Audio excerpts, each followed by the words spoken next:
You will own nothing and be happy. The Great Reset. That phrase has been used on my channel every time I talk about affordable housing options, 2,434 times. The label The Great Reset was coined by the World Economic Forum. It's a group of people, the greatest minds across the universe, to discuss things that have happened prior, during, and after COVID-19 and how the world needs to reset how we're doing the world economy in a whole. It is a big idea, a new world order. A new world order. A new world order. A new world order. What I was laser focused on is what they had to say about affordable housing options, because there's a lot of things going on when it comes to housing that a lot of people have told me that I'm wearing a tinfoil hat about. So we're going to be taking a closer look at the World Economic Forum and find out exactly what they're saying about affordable housing options. So let's take off our tinfoil hats and keep an open mind about it. Just whatever you've heard before, just look at what I have to say and keep an open mind. So with that open mind, just watch this first.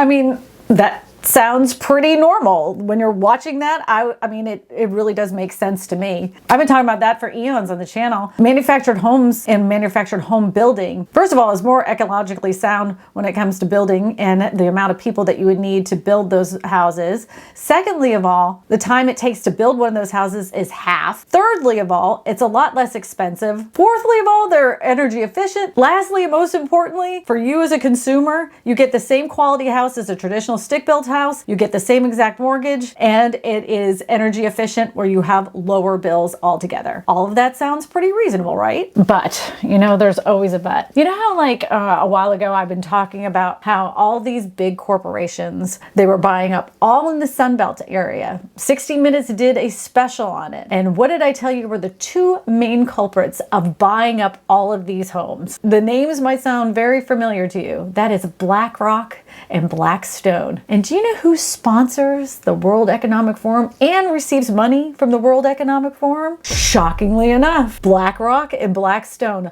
Those two companies have their hands in housing so deep. I don't know how far it goes. And this is like my tinfoil hat. I keep saying these people are evil and they're trying to take over American housing. And they're trying to turn our youth into renters, where they say people do not need to own anything to be happy. I do want to show you this really quick, because this is one of those things that I was like, why do they keep saying own nothing and be happy? What is it that they're talking about? And this is the ad that came out from the World Economic Forum about owning nothing and being happy.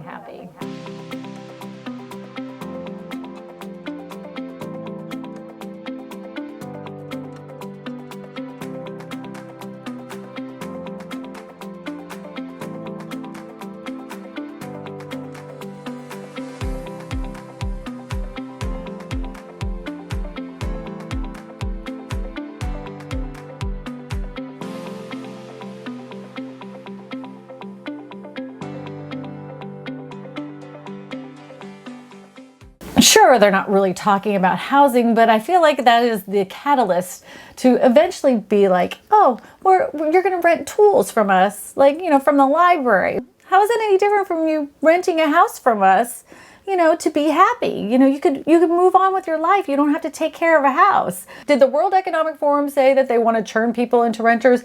Absolutely not.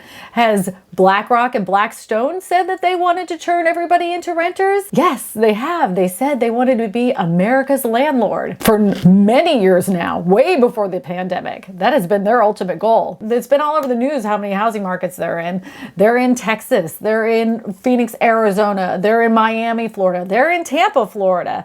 And they're even creeping their way into what we would consider smaller markets like Charlotte, North Carolina. According to this New York Times article, why the road is getting even rockier for first-time homebuyers. Investors and corporations are buying houses and turning them into rental properties. In Charlotte, North Carolina, that is adding hurdles facing would-be buyers navigating a brutal market. Also, according to the New York Times article, about 2.5 million households shopping for their first home will be shut out of the market this year. Senior economist of the National Association of Realtors, that amounts to about 15% of all first-time homebuyers in an already daunting market. And investor purchasing is adding to the obstacles. We are going to continue to see home prices rise. They may soften, they may flatten, but they're not going to tank like many people think. The main reason, even though interest rates keep going up, is we do not have enough houses on the market for sale for the amount of people that need a home. According to the National Association of Realtors, we're actually over 5 million houses short. One of the main reasons for this is that we have not been building enough houses. If you look at this chart right here, it shows you exactly when we built the most amount of homes and when we decided to stop. That's a lot of houses that aren't being built. And now we have a whole new bucket of problems with the supply chain issues.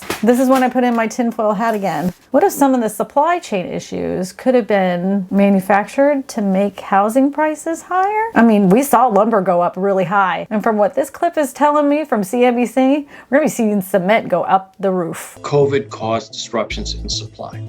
Now, demand is expected to increase. The global cement market could be worth over $458 billion in 2028. According to the World Economic Forum and the Great Reset, they also say 3D printing is an option.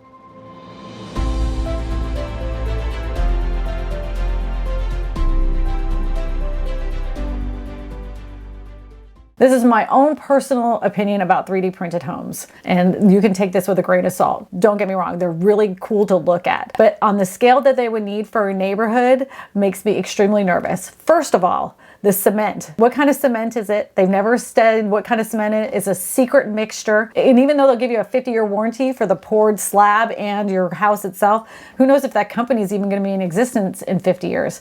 Not only that, how they address any problems if there's an electrical issue in the house itself. A lot of times those walls are poured in concrete, so you'd have to like cut a hole into the concrete itself.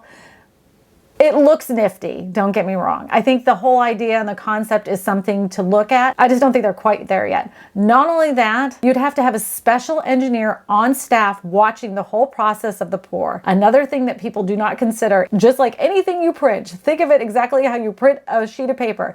If that sheet of paper is off just a scotch, then your whole print is off scotch. Imagine if that was your house and all of a sudden your house is kind of leaning to the right. Anything could make those machines, off kilter. Not only that, those machines are super heavy, like tons of weight. How much is it going to cost to get the actual printer to that location itself? That isn't much of a good environmental footprint if you think about it, because that thing is like going to be taking a lot of gas, a lot of diesel to get to that location. Now, if you were building a whole entire neighborhood, I guess it would make a whole lot more sense than building one specific house. But there was another suggestion by the Economic Forum of building modular and modular panel type of housing. But would that actually work? Would that be something that we could even think about, wrap our heads around, the whole neighborhoods being turned into manufactured homes? Well, it's already started. There is a neighborhood that's going to be building homes that are manufactured homes that are made completely in a manufactured plant, and they're going to be building other traditional built homes in the same exact neighborhood. According to Builder Intel, housing innovations contain costs amid rising rates. A Colorado subdivision of site-built and factory-built homes offers solutions to the new normal of the housing market. Is this really going to be the new normal? Coming to fruition, site and factory-built homes create an inclusive neighborhood. Building in Weld County, Colorado,